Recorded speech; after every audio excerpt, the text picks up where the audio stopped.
So Misty, thank you so much for sitting down with me and talking about a couple of these articles. Great, thanks Mike. I saw here you wrote an article called So You Have a Coach. How did this topic come up? I've been interested in coaching for quite some time and have my own coach, and so a couple of them actually, great people who have helped me along the way. So I thought, while talking with a friend, she had mentioned that her company had, really done a very good thing and gotten coaches for their folks, but they had done it in a way that maybe she wasn't sure if it had been the right way. So we were talking that through. Her company had gone out and actually contracted a couple of coaches, brought them in and said, hey guys, we're gonna do some coaching, isn't that great? And so, the folks within her company had thought, this is kind of difficult because they didn't get to pick them on their own. And a lot of the fun of getting a coach is finding that person that you click with and, building that relationship, and they're the ones who can kind of push the envelope with you and you're okay with that. So when you don't get to pick that person, it can be kind of difficult. And so I thought, well, maybe we can talk about some ways to take advantage of that situation even if you haven't gotten to choose that coach yourself. Interesting. So what would you tell someone who did just get assigned a coach versus someone who chose a coach from more of an in-house program? Yeah, I think the first thing is definitely start out with a positive attitude about it. You can go into these things and you're going to get out of it what you put into it. And so if you go in with a good attitude and looking to make this a good experience for both of you, I think that's the starting point. I think the next thing is to really get some clarity about what the things are you want to work on. There's so many different areas you can go through. You can go with a work-life thing, or you can go specifically on some certain items that are either areas you want to improve on, or problem areas, or something someone else has asked you to work on.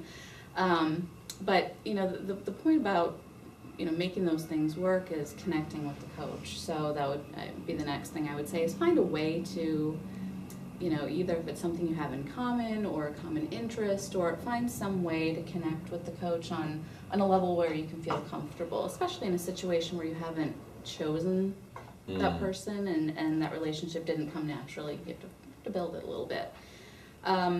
Most people come in with some items they want to work. Be clear about what those things are so that the coach can help you with it. They can't help if they don't know what they are. Right. So being really clear and specific about what those things are that you want to do. Some people don't actually have anything planned because they weren't planning to have a coach. This was, brought for them, and so you might have to dive in and look around for those things that you want to do. It's not natural for everybody to easily be able to, know their heart's desire and what they want to work on. So sometimes that work is hard, and it's, can be a little icky, and you got to work through it. And so I think that's a great thing to do with your coach.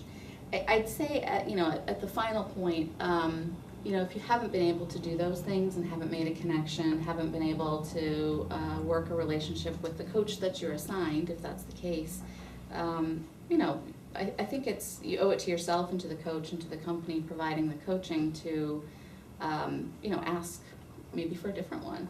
I think you're putting a lot into this, and so are they, and so you want the experience to be as good as possible, and if that means that you need to connect with somebody different, then I think that's okay to do. So awesome. Well, Misty, thank you so much for going over that with us. You can find more about coaching at PriorityLearningResearch.com, and just in case you are really interested, the Priority Learning team has just started a new coaching series that you can sign up for. Again, all this information is at www.PriorityLearningResearch.com. Thanks so much. Thank you, Mike.